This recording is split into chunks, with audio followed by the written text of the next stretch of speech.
Hello. My stepson told his girlfriend I was pathetic and clinging to him like a real dad. So I sent him to live with his mom in her one-bedroom apartment with her new boyfriend and his kids.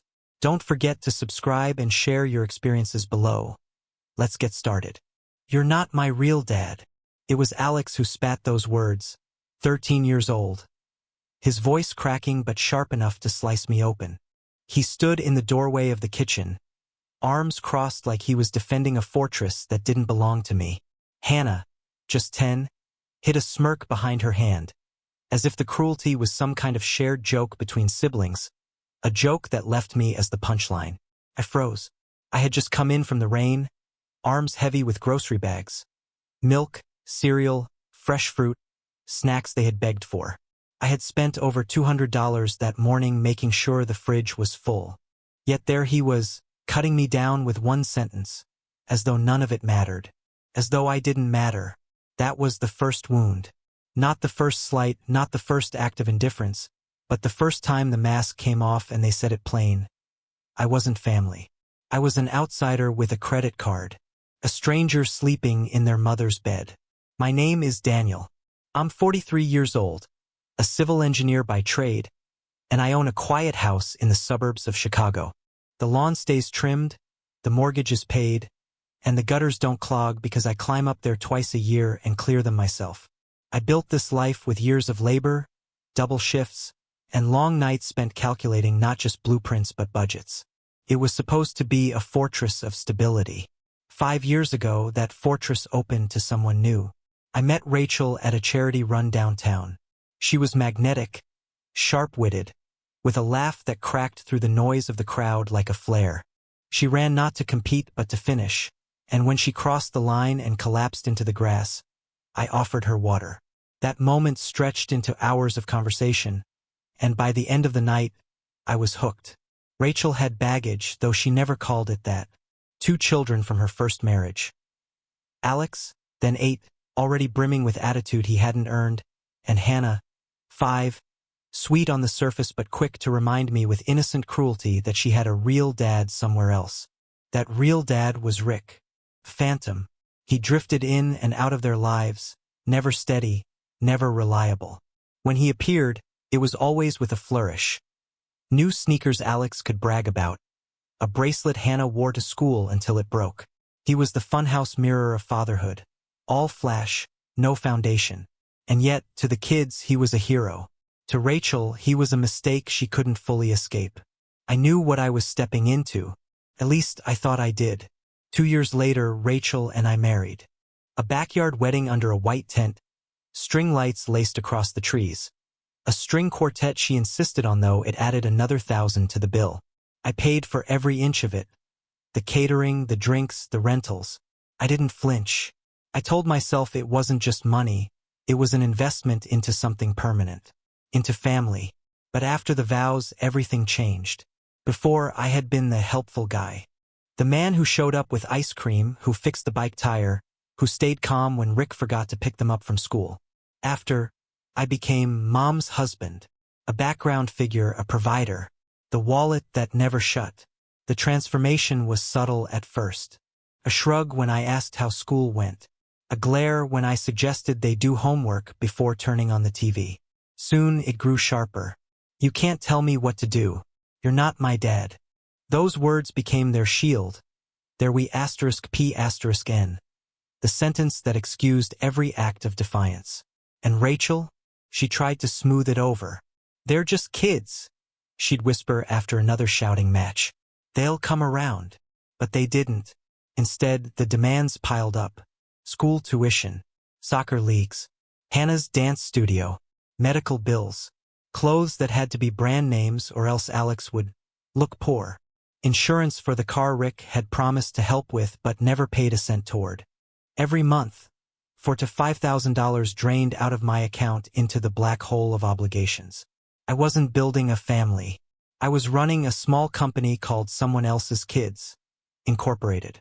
And the dividends? None. I kept telling myself it was temporary. That if I stayed steady, if I kept showing up, if I kept paying, eventually they'd see me for what I was.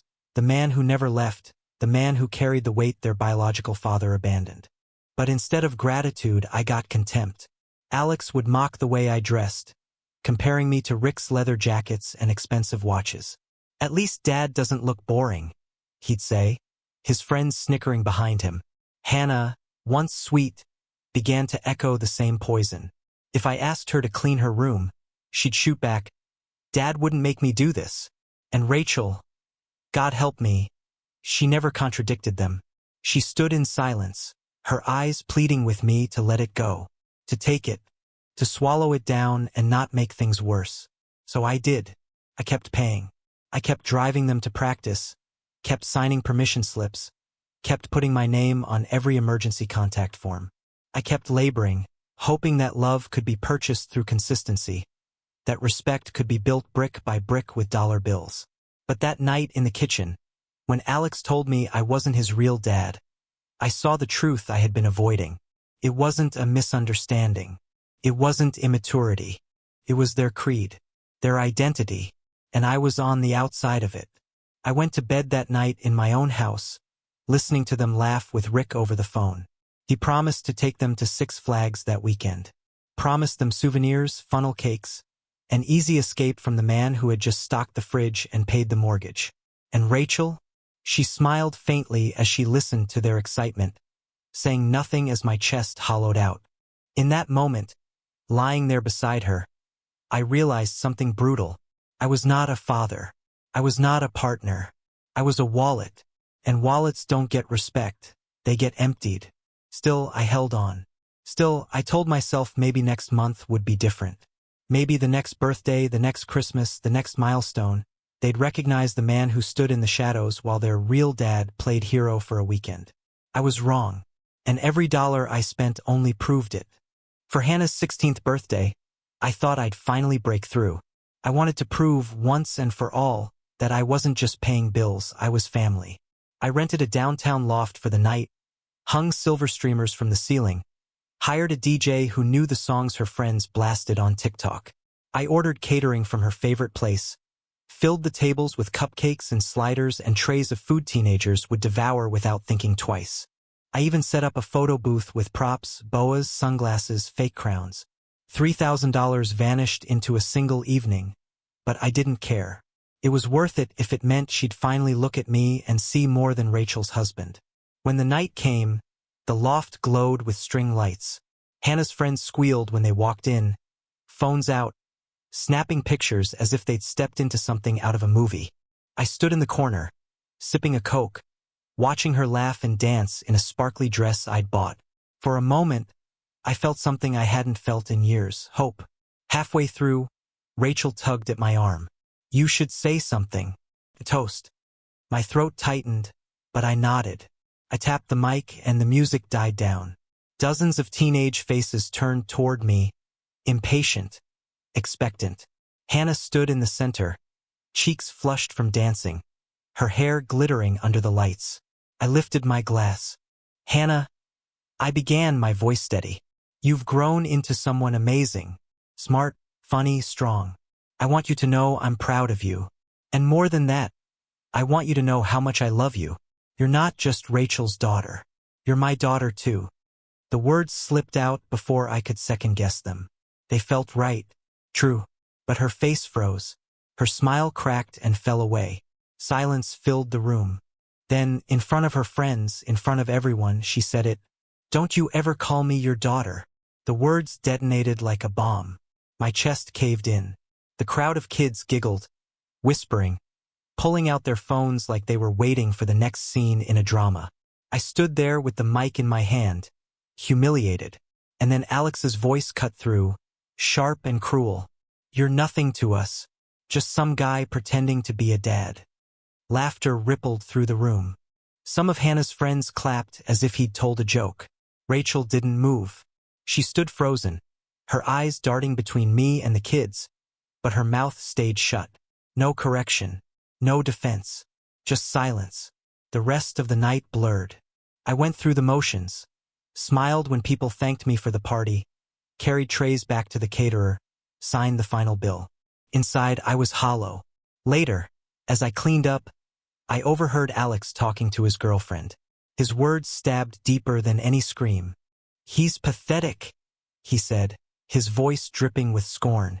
"Always forcing himself into our lives like he's a real father. He's not. He'll never be." Something snapped inside me. The next morning, I sat at the kitchen table with my laptop. I pulled up my accounts, line by line, and looked at the ledger of my life. 4 years of stepfatherhood, and I had spent nearly $90,000.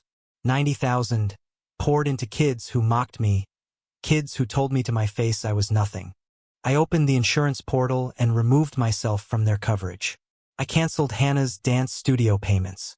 Alex's car insurance? Gone. I switched every contact number. Doctors' offices, schools, accounts, from mine to Rick's. Every bill, every responsibility, every ounce of burden was redirected to their biological father. Took less than an hour. When I hit save, I felt something I hadn't felt in years, relief. The chains loosened. The weight slid off my back. For the first time, I wasn't carrying children who despised me. I wasn't financing my own humiliation. The first cut came 2 days later. Hannah's phone stopped working. She stormed into the kitchen, waving it like a dead limb. "What happened to my service?" I looked up from my coffee. My voice was calm, almost gentle. "Ask your dad." Her face twisted. "You mean Rick?" "Yes," I said. "He's your father. He can handle it."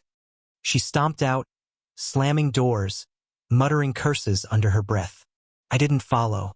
Next came Alex. His car insurance had lapsed, which meant his shiny hand-me-down from Rick was useless. No coverage, no driving. He stormed into the living room, fists clenched. "What the hell, Daniel? I can't even get to work now." "Talk to your dad," I said simply. His jaw dropped. "This is ridiculous. He doesn't have money like you do." I met his glare. "Not my problem." One by one, the dominoes fell. Hannah's dance lessons stopped. The internet went down. Bills stacked up in Rick's mailbox, forwarded from every company that once billed me. His new wife complained about the pile, about the credit hits, about the mess she never signed up for. Eventually, Rick himself showed up at my door, waving overdue notices like we *P****s. "You can't just dump this on me," he barked. "Yes, I can," I replied. My voice was cold steel. "They're your kids. Handle it." He stared at me, his face pale, his bravado slipping. He had spent years coasting on my labor, letting me shoulder the costs while he played the hero with weekend gifts. Now the bill had landed at his feet, and he had no answer. The kids felt it too. Their world shrank. No phones, no car, no dance lessons, no Wi-Fi. They were forced to face reality, forced to live in the shadow of the father they had glorified. And for the first time, I didn't rush to save them. One night, Hannah came to me in tears. Her voice was small, cracked. "I'm sorry for what I said at my birthday. I didn't mean it. I was embarrassed in front of my friends." Her words twisted inside me. Regret, but not respect. Fear, but not love. I listened, but I didn't move. Alex held out longer. He raged, he sulked, he cursed my name. But after weeks of walking to work, of watching bills pile up, of fighting with Rick, even he caved. One night he muttered, "You're proving something.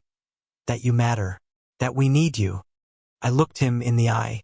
"And what am I to you?" Silence stretched. Then, almost a whisper, "You're the one who's always been here. You're the real father." The words should have felt like victory. Instead, they felt like too little, too late. The first week after I cut the strings was chaos. It started with silence. No phones, no Wi-Fi, no quick trips to the dance studio. The house grew heavy with it.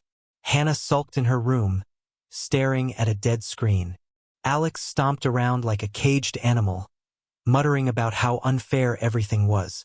Rachel hovered in the background, her silence sharper than any accusation. She wouldn't meet my eyes, but she didn't stop me either. By the second week, the silence gave way to shouting. Hannah stormed into the kitchen one morning, her face blotchy from crying. "I can't talk to anyone. I'm cut off from my friends. How could you do this to me?" I took a sip of coffee. Ask your dad. You mean Rick? Her voice cracked on his name, as though saying it out loud exposed the weakness behind her complaint. Yes, I said flatly. He's your father. He can handle it. Her eyes filled with rage, but behind it I saw fear. Rick had never been reliable, and she knew it. That night, Alex tried his luck. His car insurance had lapsed, which meant no driving to work. He threw his keys onto the counter like they were proof of injustice. This is ridiculous. You're sabotaging me. How am I supposed to get to my job? I looked at him over the rim of my glass. Talk to your dad. He slammed his fist against the counter. He doesn't have money like you do. Not my problem. The truth hit him harder than my words. He had worshipped Rick for years, bragged about his flashy car, his occasional gifts, the way he swept in like a movie star. Now the spotlight had shifted, and Rick was standing bare in its glare. No money, no stability, no answers. The bills piled up quickly. School fees, medical insurance, the internet, all of it redirected to Rick's name. His new wife called Rachel in a fury, spitting venom about the debts that weren't hers. Rick's credit score dipped, his mailbox flooded with envelopes stamped overdue. Finally, he showed up at my door. It was a Wednesday evening, the sky bruised purple with the weight of a storm. He stood on my porch holding a stack of notices, his hands shaking with anger. You can't do this to me, he barked. Yes, I can, I replied. My voice was cold, steady. They're your kids. Handle it. His bravado cracked. He muttered about how unfair it was, about how I had set him up. But deep down, we both knew the truth. I had carried his children for years while he played the hero in brief appearances. Now he had been handed the bill and he couldn't pay. That was when the shift began. Hannah came first. She found me one night in the living room, her eyes swollen from crying. I'm sorry, she whispered, for what I said at my birthday. I didn't mean it. I was embarrassed in front of my friends. Her words trembled with desperation. She wasn't apologizing out of love. She was apologizing because reality had cornered her, and she needed out. I nodded, but my heart stayed cold. Regret born of fear isn't respect. Alex resisted longer. He raged. He cursed my name. He told Rachel I was cruel, that I was destroying his future. But after weeks of walking to work, of fighting with Rick, of feeling the weight of responsibility crush down on him, he cracked. One night, he stood in the kitchen with his head bowed. His voice was low, almost broken. You're proving something, he muttered. That you matter. That we need you. I stared at him. And what am I to you? He hesitated. The silence stretched. Then he whispered the words I had waited years to hear. You're the one who's always been here. You're the real father. It should have felt like victory. Instead, it felt hollow. Because those words didn't come from gratitude. They came from desperation. He wasn't acknowledging me because he wanted to.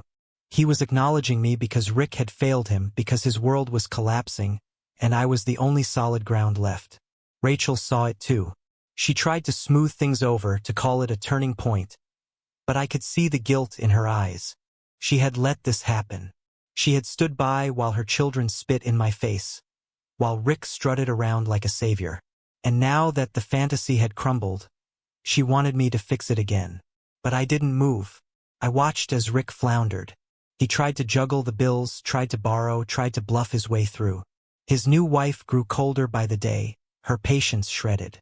The kids saw it all, the fights, the excuses, the hollowness behind the man they had glorified. And slowly, their eyes began to shift toward me. First, it was small. Hannah asking if I could help her with homework.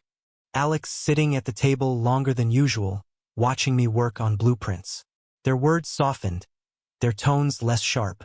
It wasn't love. It wasn't even respect yet. It was survival. One night, Hannah introduced me to her boyfriend. She didn't say, "This is my mom's husband." She said, "This is my dad, Daniel." The words hung in the air, awkward, tentative, but real. Later, Alex asked me to stand next to him in his graduation photos. Rick stood off to the side, a guest at his own son's milestone. For the first time, Alex didn't flinch when I put a hand on his shoulder. It was progress, but it wasn't forgiveness. And it wasn't enough, because I had seen too much. I had seen the way they looked at me when Rick was around, like I was a shadow.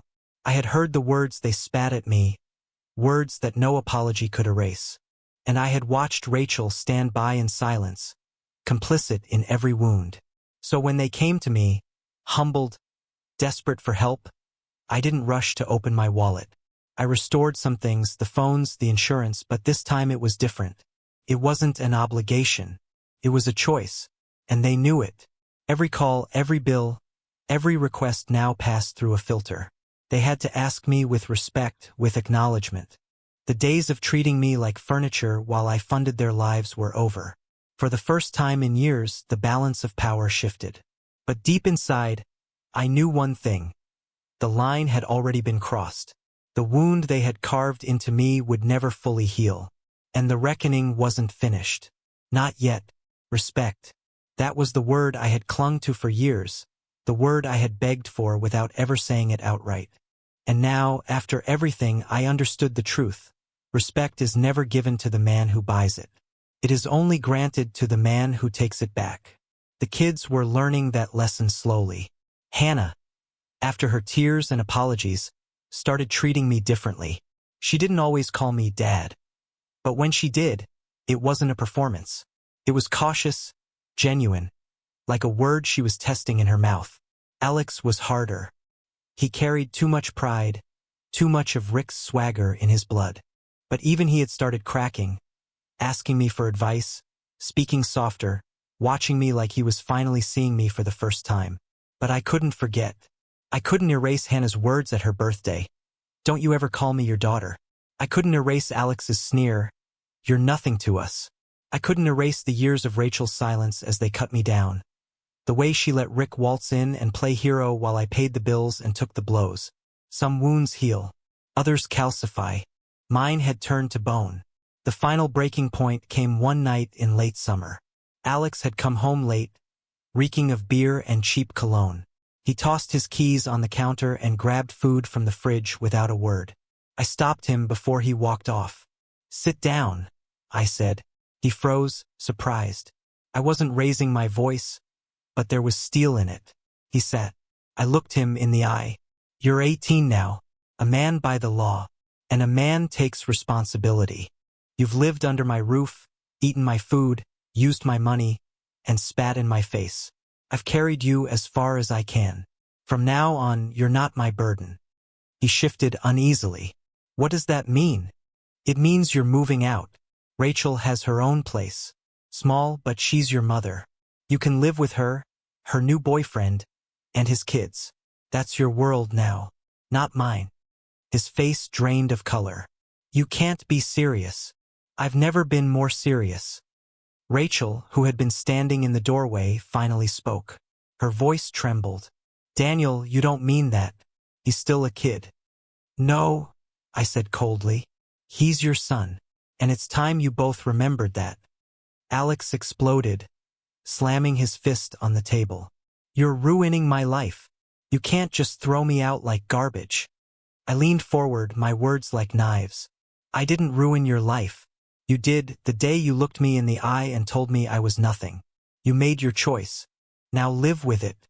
The fight that followed was brutal. Rachel begged, pleaded, called me cruel. Hannah cried quietly, torn between her brother and me. Alex shouted until his throat went raw.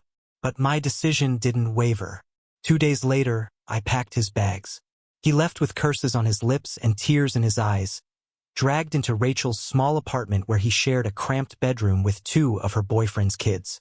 Reality hit him harder than my words ever could. Gone were the luxuries he had mocked as boring. Gone were the reliable Wi-Fi, the car insurance, the stocked fridge. He found himself in a crowded apartment with no space, no privacy, and no future except the one Rick couldn't pay for. Weeks later, at Alex's graduation, I saw it with my own eyes. He asked me to stand beside him for the photos. Rick was there too, lurking at the edges, his smile brittle, his presence hollow. In those pictures, Rick looked like a guest. I looked like the father. But the truth was more complicated. I wasn't his father. I wasn't Hannah's. Not really. I had tried to be. I had poured myself into the role until there was nothing left.